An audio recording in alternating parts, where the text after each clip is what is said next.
Hi, I'm Lelaine Tepase, 21 years old. Nag-aaral po ako sa Jose Rizal University, taking Bachelor of Science in Tourism Management at nagtatrabaho naman po ako sa Makati City. Almost 3 hours po on a bad day, tapos pag wala naman po masyadong traffic, 1 hour and 30 minutes.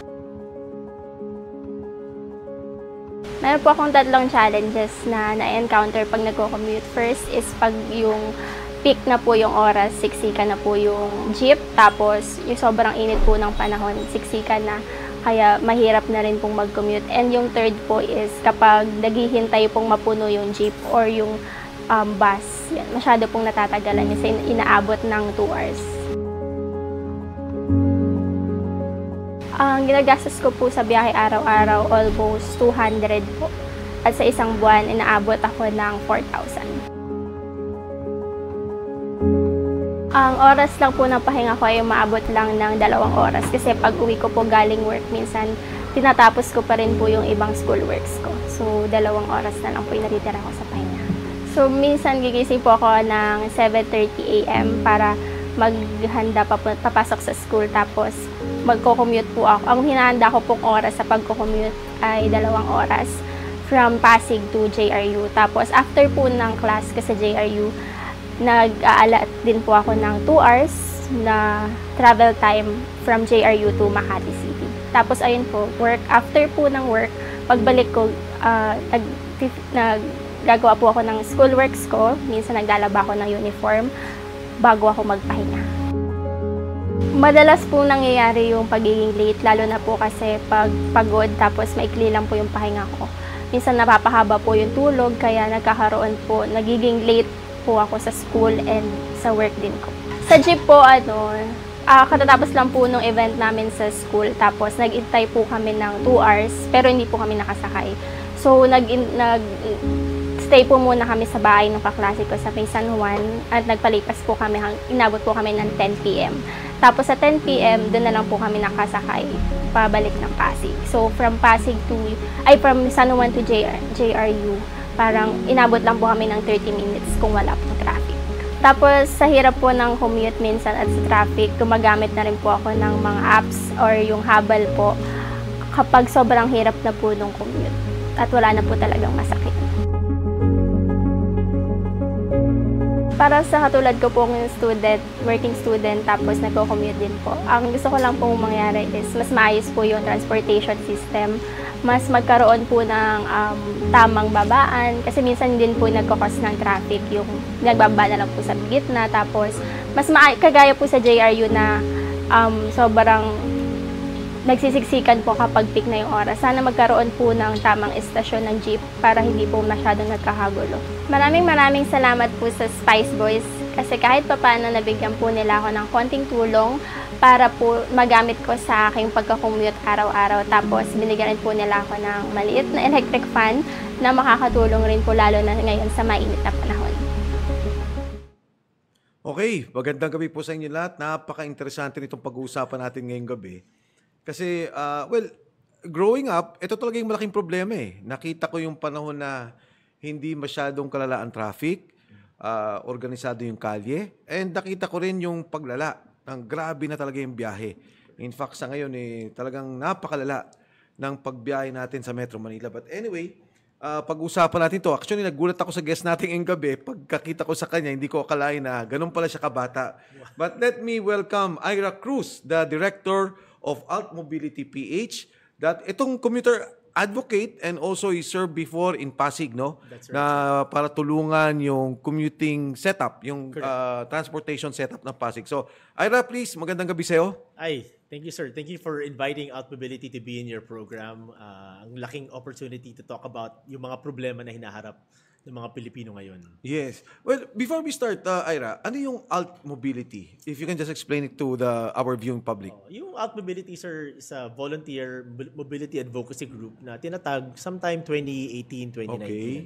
Ano. Bago COVID. Bago mag-COVID. Yung gusto lang namin nung time na yon is to start presenting alternative views Okay. or alternative modes of getting around Metro Manila. No? Okay. However, in 2019, naisip namin, maybe it's time to put our technical expertise to some use. And that's when we filed the Commuter Bill of Rights. Okay. Since then, we've been working together with the national government agencies in the Philippine Congress to improve designs of transportation and mobility para gumanda yung mobilidad ng lahat ng tao. Sinong mga kasama mo dito, Ira? Bukod sa'yo, puro ba kayo bata o may mga experts ba dyan? May professors? Sino-sino yan? Iba't ibang range yung aming volunteers. So, first of all, lahat kami volunteers. Okay. Meron kami mga transport economists, transport planners, at iba't iba pang mga transport practitioners. And we also have volunteers from different sectors. Pati academe nandyan sa inyo, kasama ninyo? Wala kaming academe, pero iba't ibang mga fields, no. And what we all have in common is we just want to be able to put in our talents to however use, no, para mapaganda yung mobilidad, no. So we even have creatives who would help us translate our policy recommendations into artwork para mas madaling maintindihan ng mga tao. We also have mga transport economists that would lend their expertise to craft policies at iba't iba pang mga tao, no. Yes. Kanina dun sa video, ano pangalan nung kasama natin? Yung na-video kanina? Si Patrice, no? Sabi niya, talagang hirap na hirap siya kasi talagang totoo yun, no? 1 hour 30 minutes to 3 hours. Correct. Ang kanya naging biyahe. And I think yung binabanggit ni Patrice na yun, hindi lang naman siya. Correct. Marami tayong mga kababayan Pilipino ang talagang ganyan ang dinadanas every day. So, ano ang advocacy ninyo to makorek itong mga problema to or at least ma-organize natin itong setup na to? Sa amin kasi, the way we see it is lahat ng tao nasa mga cities kasi nandito yung mga opportunities both for employment, education, even healthcare, kung ano-ano pa. And then what's very important is yung backbone in order to tap all of these opportunities is transportation and mobility. Yes. So ang goal lang namin is mapaganda yung mobilidad ng lahat ng tao regardless of mode of transportation so that you can tap into all of these opportunities. But also at the same time, so that people can enjoy living in cities. Tama. Kasi pag tinakausap yung mga tao, a lot of them ayaw nang tumira sa cities, gusto nila sa labas. Tama. But if you go over yung mga ayaw nila sa syudad, mainit, mahal, matraffic, these are all related to mobility. Yes. Whereas there should be a lot more options or there should be a lot more opportunities for people to enjoy. At karamihan ang sinasabi, traffic talaga. Traffic, mahal, mainit. All of these are mobility related, no? Yung init galing sa urban heat transfer. That's right. Yung excessive fumes, na pollution, fumes, but also the way that we construct all of our roads. Siyempre, nandiyan na rin yung mahal kasi ang mahal mag-travel ngayon. Yes. Kung hindi ka gagastos, you'll have to go through what Patrice goes through on a daily basis. So hindi mo na-enjoy yung mga cities, hindi nagiging livable yung ating mga cities. Okay, with 15 million people, more or less, in Metro Manila, 17 cities, how do you solve that? Well, first of all, sinasabi namin, Metro Manila is not congested. We have a problem. It's not? It's not congested, sir. Kasi if you look at Google Maps, no, just a plain view, you'll see that a lot of the spaces in Metro Manila are not being spent efficiently. For instance, we have a lot of golf courses. We have a lot of low occupancy subdivisions. In other cities, the way that you create and use space should be more efficient. For the same square footage, we should be serving more people. And so if you think about our urban planning, hindi siya actually congested. No, but if you look at the traffic, it's a question of road capacity. For example, you mentioned golf courses and subdivisions that are not, walang tinitirhan. Pero still, if you're talking of 15 million people, siguro half of that nagtatrabaho. At yung kalye mo, for example, EDSA, you're talking of a capacity of 280,000. Lagi mo na sa 300,000. Okay. Ang kotse mo is about 422,000. Yes, sir. But if you look at that number again, 422,000, that's only 422 people. However, if you look at more efficient modes of transportation, like a bus, for instance, let's put together three cars side by side, and you put that right beside a bus. So in transport planning, the number is 1.2 persons per car. Yes. Let's put it at 2. So for the same amount of space that 3 cars occupy, you're only transporting 6 people. Versus for the same amount of space, you have a bus that can easily transport 40 to 60 people. So, I agree with you na kailangan talagang ayusin yung public transport system, di ba? And that will be the answer to the situation. Now, for example, dati-rati lamang na lamang tayo sa Vietnam. But ngayon ang Vietnam, ngayon nire-release na nila yung o inopen na nila yung subway system nila. And immediately, grabe yung naging progreso ng kanilang lugar. So, in the same light, which now the government is doing, ginagawa nila yung subway setup, pinupush na. But yung I have public to, yes. but I have to caution that while rail is important, it also needs to operate together with all modes of transportation. Agree. For instance, right now, when you're riding a jeepney and you want to board the MRT, oftentimes, yung sakay ng MRT, no loading unloading zone yun. Tama. So, mangyayari, ibababa ka either mga 500 meters ahead or 500 meters after. Yung ganyan kasing design is actually one of the things that discourage people from riding public transportation. But also at the same time, kailangan the government should have a comprehensive plan so that the modes of transportation hand over from one to the other. No? Example, pag lumabas si Patrice ng bahay niya, una-una dapat may bangketa na maayos, na malalakaran niya at binanggit to ni Patrice na kailangan may masasakyan. So, pag nakarating siya sa himpilan, sa public transport stop, dapat din reliable yung dating ng jeepney. Dapat within a certain interval. As pangalawa, dapat mahahatid siya, for instance, sa rail and then so on and so forth. No? Okay, so going back to that point, no? So, agree tayo.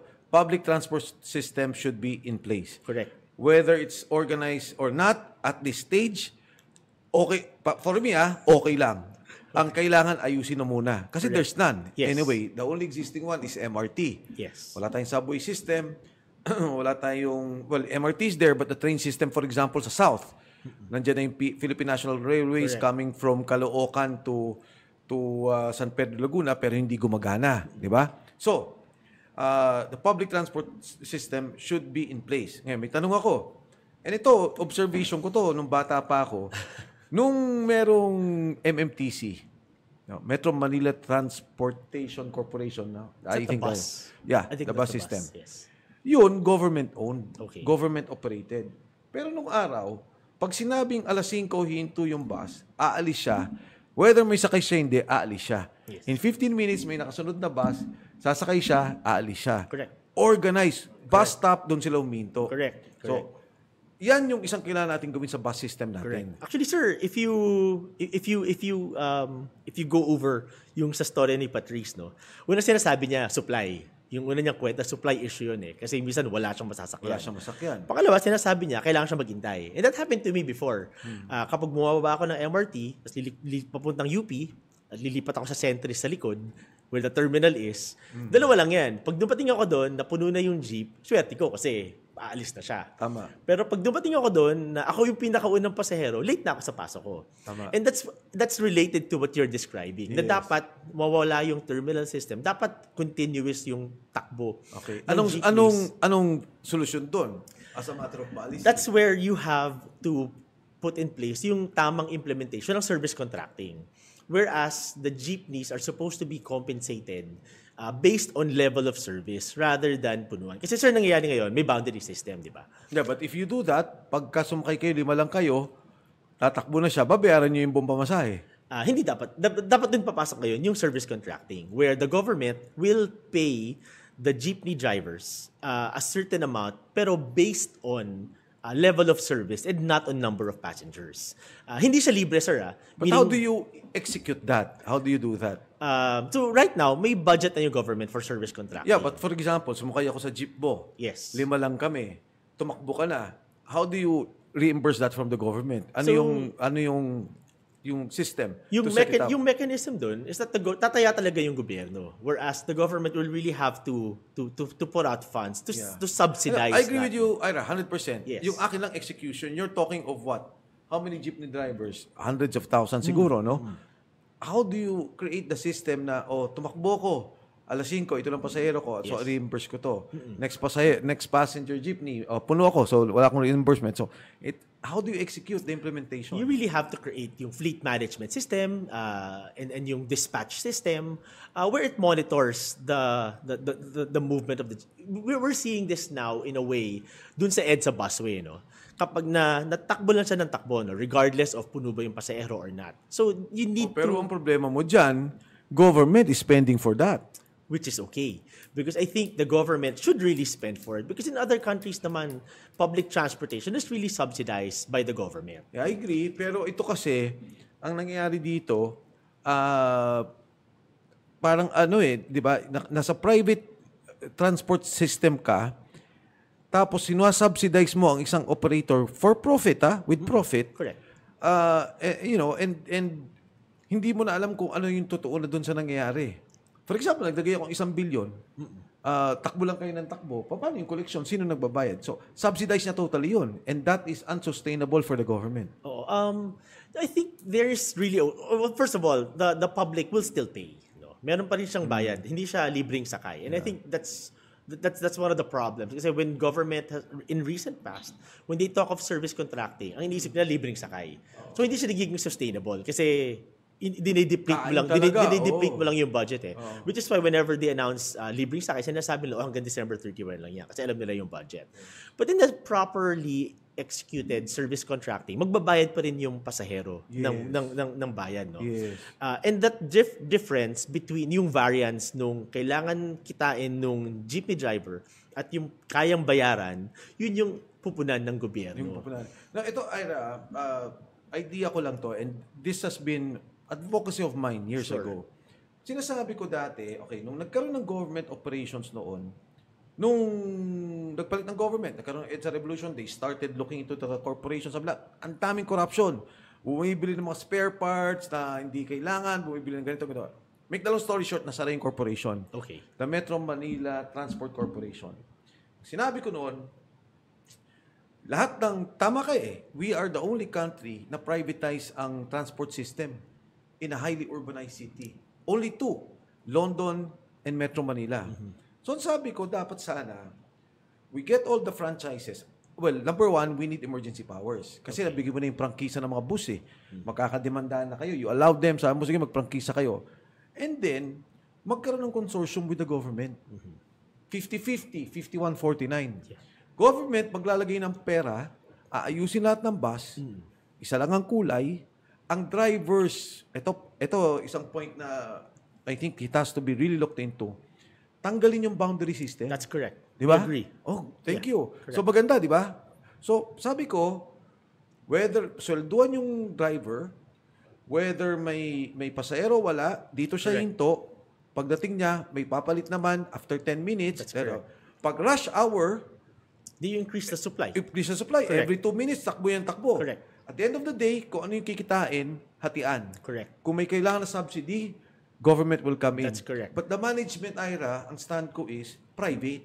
Okay, Di correct. ba? Para, No problem. Yeah. Yeah. Kunyari, ang nasa EDSA, kunyari 5 kumpanya. I don't know how many bus franchises are there. Partner na tayo with government. Yes. Isang usapan lang tayo. Yun yung sa akin pa lang sa EDSA. And in a way, kasi sir, you can already see that happening. Yeah. When you look at the P2P operations, it's already functioning that way. No? A lot of people are able to leave their cars behind, primarily because you have a transport system that, The P2P, that they tama. can rely on. No? And in that case, the driver does not worry about boundary. Yung driver, Bakit ang P2P, di ba ito yung mga UV Express? sir, those are the point-to-point buses. Pero Yes. hindi kasi government, ano pa rin yun Private. Private pa Yes. rin But there could be a way kasi for the private to operate under a regulated No, tingnan mo to, environment. ang nangyayari sa kanila ngayon, P2P pa rin, di ba? Paparada si bus, hindi siya napupuno. One bus lane, hihintayin niya ngayon mapuno para makover niya yung ano niya. Pero when in fact, kung isang organized setup na, like what you're espousing, Yes. okay, sumakay ito, I need to leave dahil may nakasunod na sa akin. So, yung flow ng traffic, Right. nako-control Yes. talaga. But I think, sir, there are two things. Iba Yeah. yung EDSA busway sa P2P. Okay. The P2Ps are, for instance, there's a point-to-point service, for instance, that starts off from Ortigas Assuming lang, Ortigas and then goes to Alabang. This Alabang. is operating now. Okay. That departs every hour. On rush hour, I think in the morning and the afternoon rush hour, I think it departs every half an hour. Yeah. And then midday, it departs every hour. So Yes. that's point to point. Yes. And that's happening now, no? Yes. Where the driver departs regardless of the Yes. time. But then on the other hand, you also have the EDSA busway that traverses the stretch of EDSA on an exclusive lane that needs to also operate as you've designed, as you've mentioned, na may proper dispatch, no? Unang-una, kailangan manage yung supply Yes. para it's dynamic to the Tama. needs, no? Agree. Tapos meron siyang dispatch, meaning pag dumating siya sa himpilan, there's like maybe 1 or 2 minute loading and then it departs. Exactly. And Tsaka at least, di ba, Ira, kung alam ko na 5 o'clock, tatakbo na yung bus, next na bus is 5:05, alam mo yung oras mo. That's correct. Oo. And sir, what you're describing is an environment where superior yung public transportation. Okay. Ngayon naman na nangyayari kasi sir, example, ako gusto kong mag-commute papuntang Alabang. Oo. Hindi ko alam, o mula Pasig papuntang Muntinlupa, hindi ko alam kung anong oras dadating yung jeep, no? Oo. Pwedeng may jeep, pwedeng wala. Pwedeng wala. Hindi ko rin alam kung ilang beses titigil yung jeep sa kahabaan ng EDSA. So, hindi predictable yung... Yes. Hindi reliable, una, kasi hindi ko alam kailan siya dadating. Pangalawa, hindi rin predictable. Kasi kung titigilan kada kanto, Yes.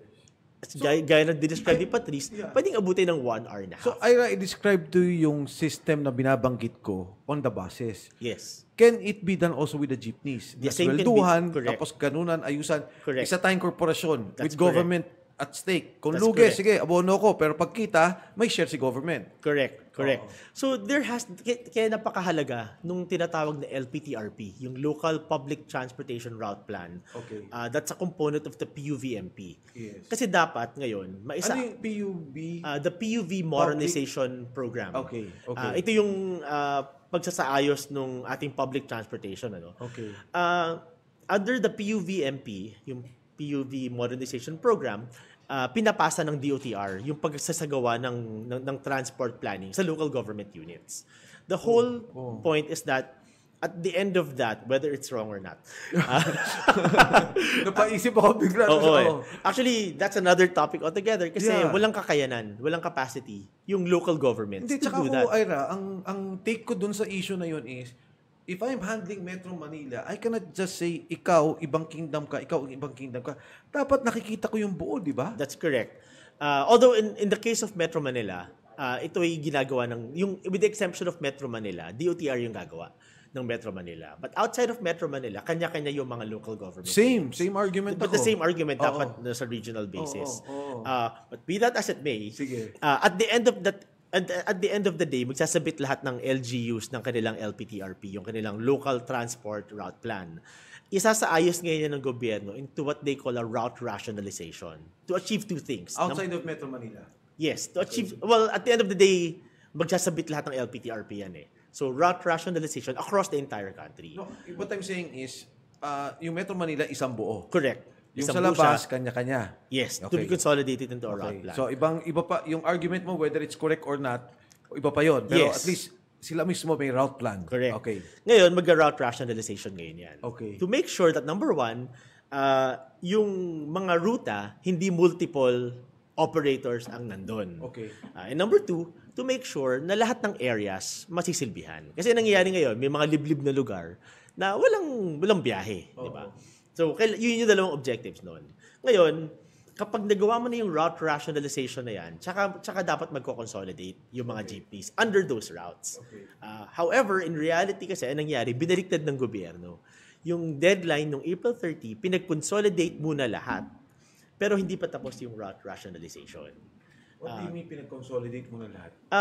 Kailangan mag-organize na lahat ng public utility vehicles into cooperatives or corporations. Pero wala pang route plan. So now, if you imagine it in very practical terms, the route rationalization is supposed to create those buckets. That's buckets, yeah. Oo. Ngayon, Kung saan yung magkakagrupo, itong lugar na to. ngayon, tsaka kayo mag-group, no? Tama. Based on Oo. those. Ngayon, pero ang nangyari kasi, since hindi pa tapos ng gobyerno lining up those buckets, sabi niya, hindi mag-consolidate muna kayo.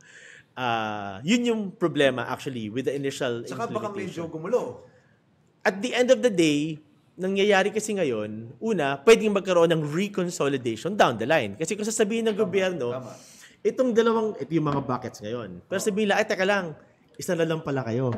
So ngayon, yung dalawang nakakonsolidate ito, pag kukonsolidate mo sila ulit for this To bucket. make it simple, kunyari nagbuo yung taga-Pilcoa at saka yung taga-Batasan, tapos yung taga-Batasan at taga-Fairview, nagbuo din sila ng sarili, pero dapat isa lang naman sila sana. Under the study pala, isa na lang pala, uulitin nila ulit yun. Oo nga. Now, that's very important kasi under the route rationalization, doon na tayo magkakaroon ng tinatawag na feeder system at trunk line. No? So, normally, in transportation, dapat meron kang feeder system. Yun yung mga maliliit na kalsada. Okay. Tapos, for national roads, yung mga malalaking kalsada, doon papasok yung mga jeep.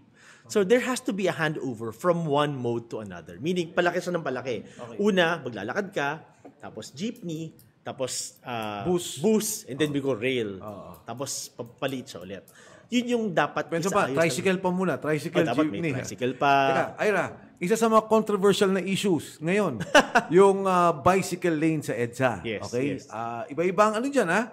Ang sentimiento dyan. A lot of people are against it, vehemently against it, but also a lot of people are for it. No? At talagang sabi nila, hindi pwedeng may bike dyan. Can you explain ano yung position nyo dito and why? You know, why is this the position being taken by Alt Mobility? Okay. Una-una yung problema natin, di ba? Lahat ng tao nagreklamo na ang traffic, congested ang kalsada, and all that stuff. No? The reason kung bakit masikip yung ating kalsada, kasi hindi natin siya binabudget properly. Wala yung pinagkaiba sa budget. No? You have a very limited sweldo. Paano mo siya gagamitin? No? So the same with space. Okay. Now, the numbers, according to JICA, the Japan International Cooperation Agency, they put it at 88% of Metro Manila households do not own private vehicles. Okay. Pero the 88%, So 88% ang walang kotse. walang kotse. So in terms of commuter, mga ilan 'yan? What do you mean, sir? Kung tao 'yan na nagtatrabaho, sabi mo 8 milyon? At 100 million, yes. 88%. No, 10 million. 10. Nasa 15 tayo, diba? 15 to 17 million. Of course, may mathematics skills. No, it's okay. So, ilagay natin. So, if about half of 10 million are working people, no? Oh, well, sorry, pati pala estudyante kasama Yes, dyan. I think the 88% already counts lahat ng Counts lahat lahat. lahat ng lumalabas sa kalsada, gumagamit ng kalsada. Ilagay mo na 10 million ang bumabiyahe. Tapos, siguro another 4. Yes. Okay. Now if you look at road space, yung 88% binibigyan lang ng 20% road space. So merong disconnect dun sa pag-allocate ng space. If you look at our roads right now, Bakit with Ira, sinasabi mo, yung mga kalye natin, ang kumakain dyan, 20% lang dahil sila lang ang may kotse. correct. Okay. Wala nang spasyo para dun sa iba.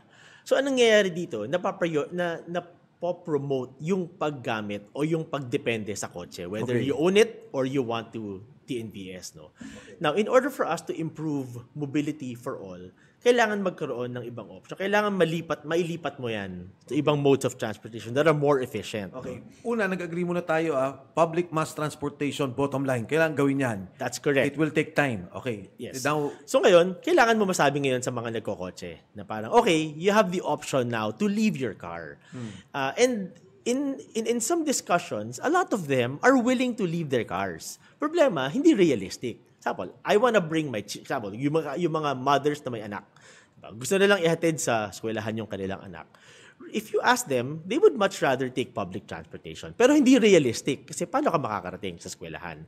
So, this space allocation and overdependence on cars is what's creating the traffic. No? Ang mangyayari dapat ngayon, we should be able to promote public transportation to a system na superior siya over cars. Yes. Number one would be lane allocation. Kung makikita natin ngayon, we're seeing part of that already kasi makikita mo, ang daming tao na nahihikayat sumakay ng EDSA busway. Kasi tumutukod yung mga kotse dun sa right, pero tuloy-tuloy yung takbo. Tama. ng Maganda EDSA. yun. Oo. Pangalawa, when we spoke with one of the P2P operators, yung isa sa mga P2P operators, nag-survey sila dun sa kanilang Alabang, Ortigas, Alabang, Makati routes, and 90% of the people there, mga white-collar workers, doctors, lawyers, businessmen, chose to leave their cars behind already kasi reliable. That's the process that will take time. Nung kailangan ma-promote ngayon yung public transportation para lumuwag. And in a study done... sorry, Ira, itong sinabi mo na doctors, lawyers, yung mga executives, Ano to? Documented yun to? Yes, sir. Yung ganda. bus company na nakausap namin, nag-survey sila. And they even have video footages of their interview with their passengers. So question, Ira, kung ako'y taga-Alabang, papark ko yung kotse ko doon sa Alabang, Correct. from there, babiyahin na yun ng Ortigas. Either Makati or Ortigas. Okay, assuming Ortigas, pagdating ko dito, paano naman ako pupunta doon sa pupuntahan ko? From where they are, kasi since nasa Central Business District na yung babaan, lumalakad na lang sila. Going to their destination. And this is probably what the capacity of a bus is probably somewhere around 60 to 80. Yeah. So that's easily 80 cars off the road. Tama. At ayaw din naman lang gumasos ng ganun. Sino bang gustong mag-drive at ma-traffic, di ba? In a study that Alt Mobility created, we call it Bikenomics. No? Kasi ako Okay, balik tayo doon sa bike pala. Okay, my main mode of transportation is biking. Talaga? Anywhere, I bike anywhere, no? Which makes my commute cheaper. Coming here, nagbike ka? Coming here, I bike everywhere. Kahit Okay, papuntang Quezon City, papuntang Muntinlupa. Yung commute ko is predictable. Kasi alam ko, regardless of any point, half an hour, nandun ako sa destination ko. Okay. Number two, Coming from where? anywhere. Kahit Pasig to Makati, Pasig to Quezon City. Wow. That's predictably half an hour. Yeah. Wala akong gastos. So what we did, but normally kasi nangyayari dito, very anecdotal. So in 2022, we conducted a study called Bikenomics where we attached a monetary value. And the number that we arrived at is if you choose to bike versus owning a car, you stand to save 216,000 pesos a year. Yan yung car registration, parking, fuel. Okay. Ira, may tanong ako. Tatrabaho ako sa Makati. Nakatira ako dito sa Ortigas. It should be 30 minutes, di ba? Yes. Pag nag-bike ako. Pagdating ko naman, pawis na pawis ako. Paano naman yun? In my case, that's also what happens to me. I have meetings, taga-Pasig po ako, meron akong meeting sa Makati, nagbabike ako. When I get there, nagbibihis ako I have extra change of clothes. Okay. Dumadami na rin ngayon yung mga facilities for shower. Okay. O kaya kahit toilet facilities. Sa Ayala mismo. Meron silang bike racks na maayos sa Ayala Triangle Gardens. And then kahit umaga pa, bukas na yung toilet nila where I can, and this is a real story. May meeting ako with Ayala, and I parked my bike in Ayala Triangle Gardens. I went to the bathroom, which is open even before office hours. Nagpalit ako, nagbihis ako, and I was fresh for my meeting. Okay. Hindi ba we have so much funds? Yes. Nakita ko to sa Bangkok, di ba? Sa Bangkok naman, connected na lahat ng malls. Connected na lahat. Lakad ka, di ba? Correct. EDSA, ang taas doon wag na mismong sidewalk, doon lang sa taas ng sidewalk, it's an airspace owned by the government. Okay. Kung magtatayo siya doon ng bike lane, na naka-cover ka pa, maayos pa doon, I mean, would it be also a good, while you allow in EDSA, temporarily yung doon sila sa bike lane, but later on, develop an area where whether underground or above ground, na may bike lane, would that be good? The problem there is that you're now limiting, again, I guess step back muna, no? EDSA is no longer a highway. Yes. Kanina pinag-usapan natin, di ba? Sabi ko, teka lang, highway yun, sabi mo, no more, may mga establishments no na. More na. Kasi agree. By mere definition of highways, na tuloy-tuloy ang daloy ng trapiko, if you look at the use of EDSA now, hindi na siya highway. It's now an avenue or a street. No? Kasi may mga... Now, if you elevate bikes, you're now compromising access to businesses and access to offices. Kasi hindi mo mape-predict, hindi mo maayos yung ingress and egress ng mga tao na nasa taas. What about underground? We've seen that in other countries. The problem is that you're making it difficult for people to climb. That's no different from subjecting people to climb Mount Kamuning na footbridge. Hindi yun yung point ko. Parang sinaano ko kasi, I've seen other countries, even in Singapore, di ba? Ang init. Okay. A lot of people want to go underground. They walk there. I don't know if bikes are allowed, no? But I know that walking is allowed. In Bangkok, nakita ko above ground naman, connecting yung mga malls, they go around, gano'n. So parang yun lang yung idea ko na, okay, while we're doing this, let's also create a lot of avenues na pwede nilang pagdaanan, a lot of options for them. I guess for us, when we talk about our position here kasi is when you talk about, number one, you need to promote more efficient. I guess number one, you need to promote more efficient modes of transportation. Yes. When you elevate things, you are prioritizing one over the other. And in order to promote something, you need to make it very easy. No, okay. That's long term, I'm talking long term. Yeah. When it happens, for example, na below ground ka, above ground ka, then you create 2-3 bus lanes na talagang you give them You mean bus lanes? No. Di ba sabi ko, ang una ko sinabi ko sa'yo, yung pwedeng above ground or below ground, may walking or biking. Okay.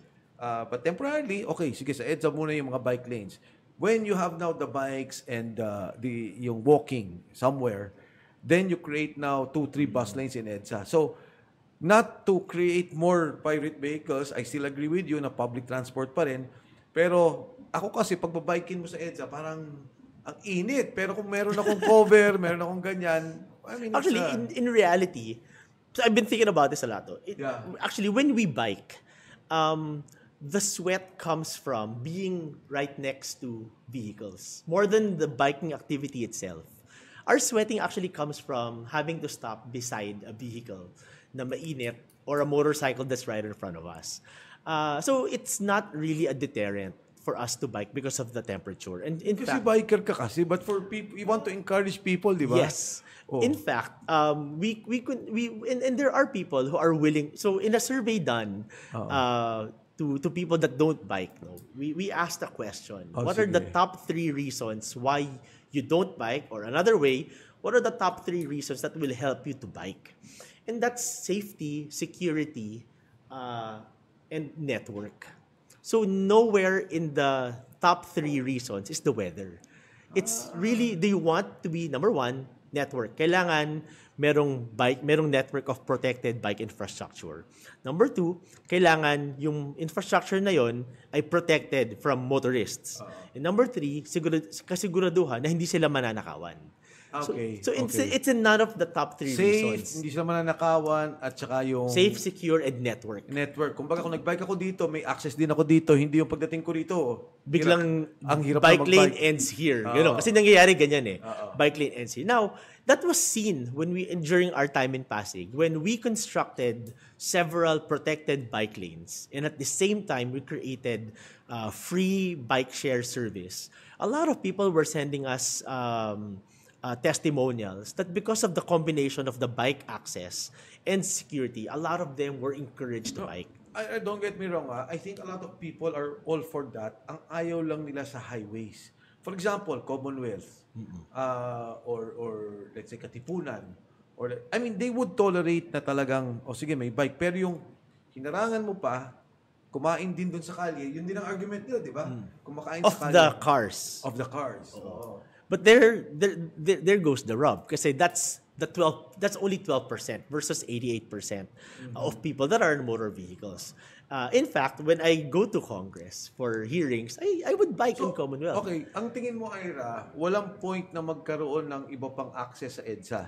Like a walking area, underground, or up? Kasi the way above we ground? see it, for the same amount, first of all, it's gonna cost billions to Yeah, construct that. of course. And for the same amount of money, you can make a lot more difference. Like for instance, that money can go into better infrastructure on EDSA, such as Class 1 bike lanes. And when you say Class 1, yan yung All naka-elevate. that, resolved na. Ayun nga, yung naka-elevate. Naka-elevate. Pero sir, hindi siya elevated na mataas. It's sidewalk level na bike lane. So sa Class 1, pwedeng ganun yung gawin. Number 2, that money can now go into promoting public transportation by increasing the subsidy on jeepneys or on buses. So for the same amount of money, you stand to make a bigger difference in people's lives than having to spend it. Ang sabi nung study, we are losing in 2018 3.5 billion pesos a Correct. day, di ba? Correct. Now, accordingly, ang pinopoint out mo, okay, let's do this. I agree with you with the public transport system. On the bike lane, okay, sige, tama, let's develop that, no? I-encourage natin siya. But as to the long-term development, yun ang ano ko eh, would the 3.5 billion lost pwede ba nating mabawi yun by creating this? Yes. Di ba? Actually, if you go back to the story of Patrice, minimension niya kanina, sabi niya, ang gastos nung kanyang commute, no? Kasi, I can imagine, ilang beses siyang lumilipat. Under a system na dinidescribe niya, tumataas yung gastos niya. Kasi lumilipat siya na siguro, I can imagine, mga 3 lipat yan from Pasig to Mandaluyong, no? Now, every time lilipat ka ng jeepney, magbabayad ka ng first for kilometers. Under a system na dapat maayos, yung may tinatawag na automated fare collection system, dapat rationalized yung transportation expense mo. So that contributes to the loss, no? Number two, sinasabi niya yung productivity niya bumabagsak. Kasi pagdating niya ng trabaho, pagod na siya. So those are contributing factors to the 3.5 billion losses that we're experiencing. Now, if you fix transportation, whereas people would have an easier time commuting, whether it be public transportation or biking, and at the same time, you're rationalizing yung binabayad nilang pamasahe through a proper system of automating the fare collections, then it can start chipping away at a 3.5 million peso loss. Ano ang struggle nyo with kanina we were arguing, we were not arguing, but we were discussing, sabi ko, Ira, ano ba to? Sino bang in charge? Because under the law, no one's in charge. Metro Manila lang of traffic here. Yes. The most or parang siya may more or less may mandate is MMDA. Di ba? Pero sabi mo kanina, you were explaining to me na yung DPWH, we were discussing with them, and then the DOTR, these are agents that, I agree with you, kailangan involved sila. Oo. Yun yung problema ngayon, actually in general, no? Kasi, ang daming masyadong government agencies that are taking part in transportation issues. Walang lead agency. There has to be a lead agency. Kasi nangyayari, for instance, the president, for instance, announced that gusto niyang i-prioritize yung active transportation. Several years before that, the DOTR already issued a statement that they will prioritize active transportation moving forward. However, sorry, Ira, para lang sa kalaman, ano yung active transportation? When you say active transportation, that includes walking, cycling, and then use of light electric vehicles and personal mobility devices like e-trikes, pedal assist bikes, electric scooters. Okay. Ito yung mga efficient modes of transportation kasi maliit na space ang kinakain nila at mabilis. So ito yung pronouncement. DOTR strategy says dapat i-promote siya. The president recently also said he wants to promote this. However, in contrast to that, sinasabi ng MMDA, pagbabawal namin ang light electric vehicles at personal mobility devices sa mga major roads. And then, ano yung light electric vehicles? Yung mga scooter, e-scooter, e-trikes, electric scooters, yung mga nakatayo ka. Pero okay yun. In other countries, you see that, di ba? Correct. Yeah. And in fact, over the Holy Week period, in other cities have also legalized this form of transportation, pati pang cargo. Yeah. So, alam ko ba't alam ko yan? I did that Okay. In one of the countries in Europe, para lang makaikot. Correct. Minsan malayo, but it's allowed sa highway. Correct. Yeah. I mean, not the main highway, yung mga cities, yung sa mga Now, correct. Now, regressive ng policy ng MMDA because as a member of the Office of the President, iba yung policy nila. Sinasabi nila, ay actually bawal yan. Tatanggalin namin yung bike lane, bawal sa national roads ito. So there's already that conflict between the two agencies. Well, 3 if you count the Office of the President. And then number 4, nandun yung DPWH because under their guidelines, hindi pwede maglagay ng bike lane na class 1 or class 2. So there are different kinds of I can go into that later on, na kailangan shared lang yung under their guidelines ng DPWH. Kailangan shared lanes lang. So that is already for government agencies na hiwa-hiwalay, iba-iba yung policies, no? Now, when you talk about class of bike lanes, iba-iba yung class 1, 2, 3. Yung class 1, yun yung naka-elevate siya ka-level ng sidewalk. Okay. Nakaangat din siya, no? Para completely separate. Class 2, yun yung may bollards. Yung may pintura na green, tas yung mga orange na barriers. And then class 3, yan yung pintura lang, no? Now, ang sinasabi ng DOTR, gusto namin minimum class 2. Pero sinasabi ng DPWH, under our guidelines, kapag national roads, class 3 lang. So Ira, ang gusto mo sana, okay, nakukuha ko yung basic na yung sinasabi mo, mag-class 1 tayo para yung mga estudyante like si Patrice kanina. Patrice. Oo, Patrice. Oo.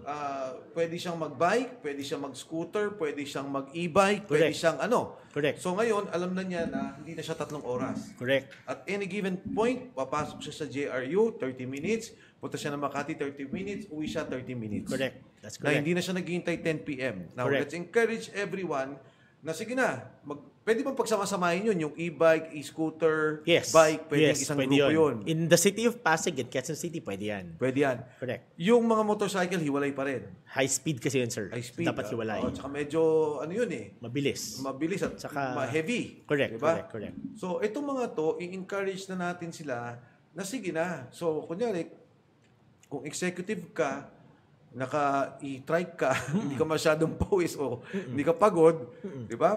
Pero kung kaya mo, Another way, sir, ang nangyayari ngayon, yung operator ng P2P, pumapayag silang isakay yung bike. So tama. sometimes, when I go to Alabang, ginagawa ko, from my house, magbabike ako hanggang sa terminal ng P2P, isasakay ko yung bike ko hanggang Alabang, and then pagbaba ko ng Alabang, the rest of the way, tinatawag ng first mile, last mile, ibabike ko ulit. na hindi ka naman masyadong pagod, na okay ka lang, di ba? Pagod ako. Hindi ako pagod kasi una, malamig yung aircon sa loob. On time din yung departure, so predictable siya. So alam ko na Hindi, tsaka ikaw, biker ka talaga, Irene, hindi ka mapapagod kahit ilang kilometro. Pero I also had to start. Sir, nung No, but the thing is, ayun nga ang point ko rin made-develop ka eh. Correct, Di ba? correct. May exercise ka eh. Nung nagsimula ako, sir, magbisikleta, I will admit, 90% of the time, nasa bangketa ako out of sheer fear. Okay. The reason why I told you about Bangkok, and I just mentioned that, kasi nga, dati iniisip ko, and Singapore, iniisip ko, ang hirap sa Pilipinas, ang init. Di ba? You go to other countries, lakad ka ng lakad. Correct. Di ba? Lakad ka ng lakad anywhere you go. You don't even ride yung ganyan.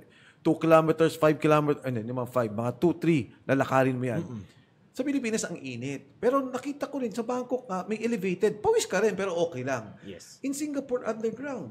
So, okay lang, di ba? I guess I'm not sure kung in some other countries, talagang pwede mong lakarin all the way. Sa ilalim Japan, I've seen that, di ba? But it also takes an integrated system. Kasi nangyayari sa atin, for instance, if you look at Makati, for instance, Makati has the elevated walkways. And what they've done is that naka-integrate yung walkways dun sa loob ng buildings. Yes. So, minsan pag lumabas ka ng building, may elevated walkway and then you enter another building through it. Pero if you notice, they never deteriorated yung upgrade yung sa street level. Of course. So complementary siya. Of course. Meron siya pareho. But also at the same time, well-maintained yung elevators, escalators. Yeah. So which makes it very which makes it still very accessible. But you know, what I'm talking about dun sa yung binabangkit ko, for example, in Katipunan, di ba? Pwedeng yung buong area na yun, puro walk-walk na lang yung dun sa area na yun as long as medyo covered ka naman, hindi ka masyadong nainitan, di ba? May mga puno, di ba? You, as you've said, medyo maganda naman, hindi lang siya ano. Actually, ang nakakalungkot sa Katipunan was that I remember the day when Katipunan had a service road. Lined with trees, no? So Tama. it makes it very, very easy and very, very nice to walk. Yes. Nangyari ngayon, because of car-oriented policies, tinanggal nila yung service road. Lumapad siya, no? Tapos hanggang ngayon, ang Ateneo, ganun pa rin ang traffic. Because hindi siya ma-encourage. Now, when we were talking to Ateneo students, so ang gusto nilang gawin, kakain sila for instance sa Katipunan. But because they're not even allowed to cross the street, ita-tricycle pa nila yon or i-grab nila, di ba? Yan yung nagyayari when you have car-centric designs. Kasi dapat yung mga demand for motorized transport, dapat nawala na yun Tama. But then, because of car-oriented design, such as bawal tumawid, nangyayari, nagkukotse pa. So, tumataas yung demand pa. Nakita naman natin, maraming Pilipino sa LA, sa San Francisco, di ba, sa California. Kita mo nangyari doon. Pag wala kang kotse, hindi ka makapunta kahit saan. Correct. Di ba? Yes. Kahit yes. bike nga, hindi, ang hirap I mean, sa inner roads, you can do that. But wala. Oo. They were not able to develop public transport na Correct. now they are suffering. Correct. Na, kasi ngayon, wala. Hindi Yes. ka makabiyahe, hindi ka makapasok. Pag tumaas ang presyo ng fuel, patay ka na. Yeah. And actually, that's the same situation we have ngayon. Kasi, nangyari, pag tumaas yung presyo ng crudo, tataas yung presyo ng pamasahe. Diba? Tapos, nangyayari din ngayon, and more importantly, DPWH is starting to implement its policies and road designs in cities outside of Metro Manila. Yes. What we're hoping sana is that's why also Outmobility is working with LGUs outside of Metro Manila, is we don't want them to make the same mistakes as Metro Manila. Yes. Kasi nangyayari ngayon, kapag nagtayo ng kalsada, puro siya, wala siyang sidewalk, wala siyang bike lane. And this is contrary to the National Transport Policy that says specifically na dapat new roads and bridges would prioritize people throughput over car throughput. Yes. However, when we look at construction of roads outside of Metro Manila, hindi siya ini-integrate ng DPWH despite DPWH being a signatory to the National Transport Policy. To transport. Ito, Ira, isa pa. I was talking to an urban planner years ago. No, I was listening to a lecture. And sabi niya, masyadong naging westernized yung land use setup natin. Nung araw, sabi niya, paglabas mo ng bahay mo, maglalakad ka lang, meron ka na mapupunta na maliit na bilihan ng karne. Correct. Meron ka mabibilhan na ganito. Yung sidewalk, di ba dati ang bahay, paglabas mo sidewalk. Correct. Tapos sidewalk lahat. Naglalakad Yes, ka, makikita yes. mo lahat. Ang paradahan ng kotse sa likod. Correct. Now, that we have they change yung mga architectural plans, yung mga land use plans, di ba? Ang nangyari ngayon, dito lang ang mga residential, Yes. babiyahe ka para mamalengke, babiyahe ka para magpunta sa trabaho, sa industrial area. Noong araw, it was well integrated. Yes. Na it was not, hindi naman talaga yung sabihin mo, palengke, mga hindi ganun eh. They were able to take care of that community, that small community, and you don't really need transportation to do what you need to do. Correct.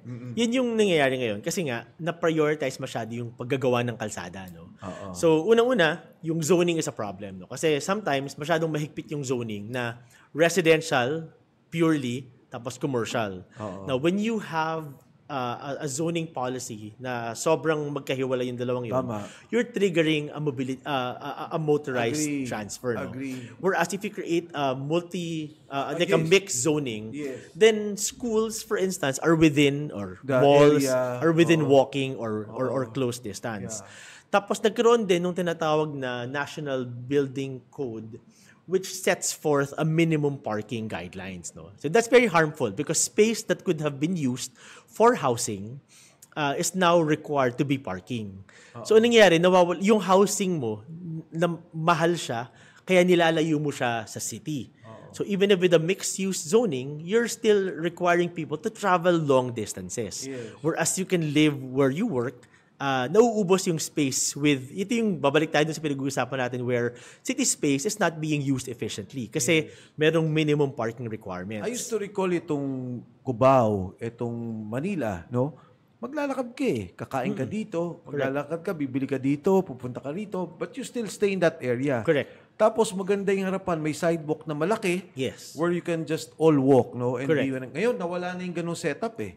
No? Naging iba na yung, for example, you go now to even in Cubao or even in Manila, Manila pa ata meron, pero more or less hindi na eh. Hindi na naging commercial areas na Okay. yung mga lugar na yon. And even if you look at old cities, look at Intramuros, for example. in Manila, meron silang tinatawag na arcaded architecture.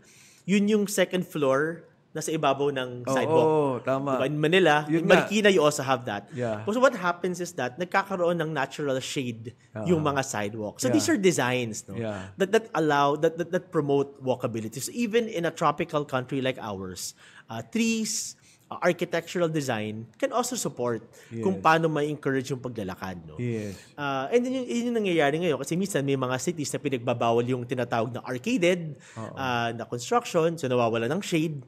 Kamakailan at the height of yung init, nagputol ng puno yung MMDA. So yung mga policies na ganyan talaga yung kailangan talaga merong integrated na comprehensive plan na titingin ng multiple aspects. Ira, yung pinag-uusapan natin, di ba, parang, eto na eh, we are now in this situation, problema talaga yung traffic. So you're saying, number one, push pa rin natin public transport. Correct. Push pa rin natin yung train system, push pa rin natin yung subway system. But other than that, i-push natin yung mass transport setup. Di ba? More like a system that coordinates That lahat. coordinates. No? Correct, Pero correct. dito naka-gear. Huwag Yes. yung puro kotse naman. Correct. Diba? Huwag naman That's yung puro kotse. Correct. One of the things na pinag-usapan ko, si Chairman Guadis of LTFRB, very receptive yan. Ha? I spoke to him. Sabi ko, Chairman, baka naman pwede yung mga Grab natin at saka yung mga, Grab lang sa ngayon eh. Payagan na nila yung mass transportation setup. Meaning, kung taga Makati kami, hindi lang 1:1. Pwede kaming dapat 4, i-encourage nila yun. Kunyari, nagtatrabaho kami sa isang lugar, isang building, pare-pareho kami taga Ortigas. O sunduin mo kami sa umaga, hatid mo kami doon, pa-uwi, hatid mo rin kami. At least, it's not just one car, one person. Yeah. So, sir, in a study done, so if you look at the study of Amsterdam, what they did was, several years ago, ginawa nila, all the direct routes, yung pinaka-direct, pinaka-maiksing routes, they allocated it for for active transportation, such as biking and walking. If you translate it to Metro Manila, yan yung EDSA, Commonwealth, C5, Katipunan. No? Ang ginawa nila, yung kotse, yung pinaikot nila. In so doing, na-promote yung active transportation because a lot of people are thinking, uy, mas maiksi pa lang magbisikleta at maglakad. At mas mura. At mura. And then for the ones that still choose to ride a car, okay lang kasi kumonti yung nabawasan yung kotse. So lumuwag din. Which is why in a study done by Waze, they were able to say that Amsterdam... Waste transport. Waze. Yung Correct. Okay. That the best place to bike is also the best place to drive. So that's the kind of vision that we should be able to do. Yeah.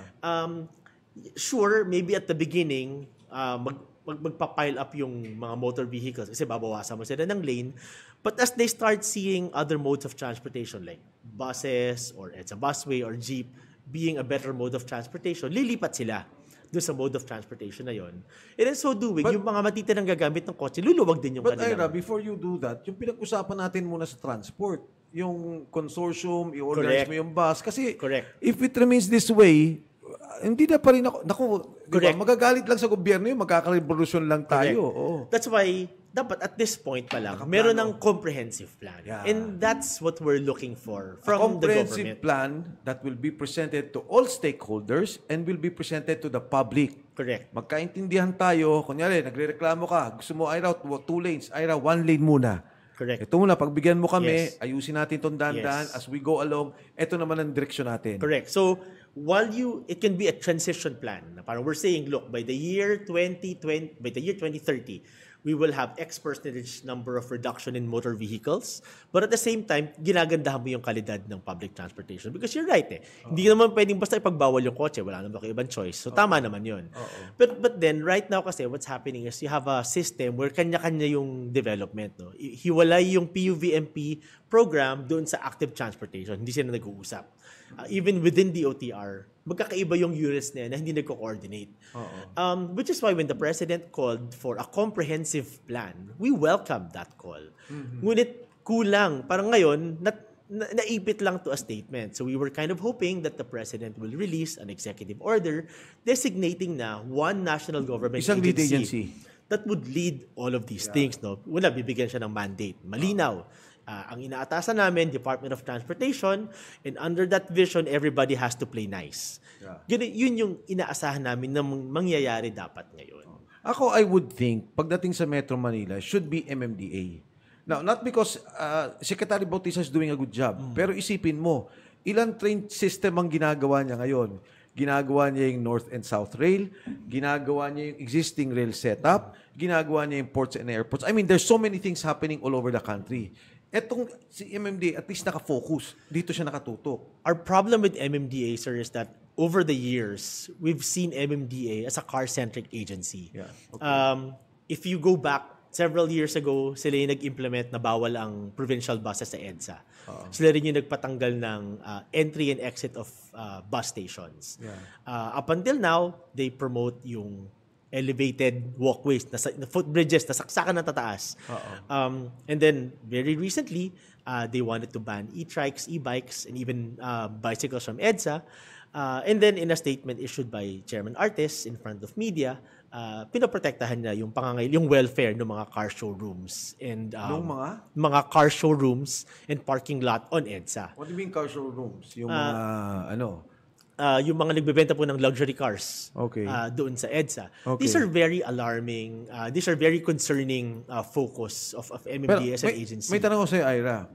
Are you guaranteeing na pagka nagkaroon tayo ng active transport that a lot of people, kasi if you dedicate one lane, okay, we will allow e-trikes, we will allow e-bikes, we will allow bicycles, that a lot of people will change from the mode of transport at dito lilipat? We've already seen that happen, sir, during the pandemic nung tumaas yung dami ng infrastructure protected bike lanes, tumaas yung number of bikers. Yeah, but you're saying dapat substantial to. We're talking of 3.5 billion cost That's ang right. nawawala sa atin. So, ang sinasabi mo dyan, tiwala kayo sir sa amin. Dadami yan, aayos ang ating transport setup. Not only to us, but best practices around the world and transport principles support all of this. Dapat talaga magkaroon ng mode shift, no? We're not saying that cars are bad. Yeah. What we're saying is that what's wrong in our environment now is napakataas ng car dependence. Whether people like it or not, wala silang choice hindi magkotse. Dapat siya mag-shift, no? And nakita natin yung shift na yan nung dumami yung mga bike lanes sa mga syudad, and then later on, DOTR connected it na in the national roads, tumaas. However, as the pandemic eased out at nag-deteriorate yung mga bike lanes, bumagsak talaga yung number. So now you have to now you have to create again an environment na mag-encourage sa mga tao not only by design but also by policies. Okay, so at least thank you for that, Ira. I mean, malinaw na yung point mo eh. It's, eto, nangyayari sa ibang bansa. No? Yes. And we should be doing that. Sabi ko kanina, mainit. Sabi mo hindi. Ito yung concerns nila. Security, safety, at saka yung network. No? Yes. So, kumbaga, yung tanong is, will this translate to a better transport system? We've seen it happen in other countries. Yes. And if this happens in other countries, we can do it here. Correct. Ang importante, simulan natin to, gawin natin to, na wag maging car-centric masyado ang policy natin. Correct. But to involve active transport, yung pong mga transport na magpapalakas pa ng katawan nila. Correct. Na makakaganda pa sa kanila. So in as much right as people have to drive a car, they should also give as much right for people to choose. Yes. Na mag-jeep, na you should make, in any successful city, kumpleto yung pagpipilian ng mga At ako, Ira, beyond that, is also to develop yung system where we can just walk. Correct. No, yun talaga yung gusto ko. Correct. At yung init talaga ayoko yan and masama yan talaga, di ba? But if given a chance, and I walk a lot, Yes. Given a chance, let's say at night I walk a lot and I would still kunyari yung underground that I was talking about, it would still be good for a lot of people to just walk, no? In Ortigas, you just walk to go somewhere. You don't need to ride. Correct. Oo. And yun yung dapat na disenyo. Yun dapat na merong disenyo. choice lahat ng tao for different modes of transportation. So anyway, maraming salamat, Ira. Thank you to Alt Mobility for your involvement, yung mga ginagawa nyo. I really hope that we could still sit down and Of course. discuss, no? Yung mga, Yes. and if you have studies and papers, we'd really like to have that. Kasi it would help. Yes. In fact, kung nandito na lang yung kasama ko si Kong Ace Barbers, I'm sure he would be very happy to get that study and to have it in Congress as a matter of policy. Yes, sir. We will share all of our studies with you. Okay. Ira, your last word. Maraming salamat sa iyo. First of all, thank you so much, sir, for inviting us here. At the end of the day, ang gusto naman natin lahat pare-pareho. Gusto natin makarating sa ating paroroonan. Gusto nating ligtas, efficient, mura. No? At yun lang naman yung hangarin namin sa Alt Mobility para sa lahat. Ngunit ito yung maatim lamang natin kung isasaayos natin yung transportation. Na kailangan meron tayong mga syudad na maraming mapagpipilian ng mga tao ng pagko-commute nang hindi sila nawawalan ng dignidad. At yun lang yung gusto natin mangyari. Okay, sa inyo lahat, sa lahat po nanonood, maraming salamat muli. At kayo po, sa susunod po, mas malalim pa yung discussion namin dun sa itong problema natin ng transportasyon na isa sa pinakamalaking problema ng ating bansa. Dati Metro Manila lang, ngayon kumakalat na sa Cebu, sa Davao, at sa iba't iba pang parte ng ating bansa. At ngayon pa lang dapat tingnan na kung ano yung pwede natin magawa para may ayos to. So thank you again, Ira, at maraming salamat po sa inyo lahat. Thank you very much.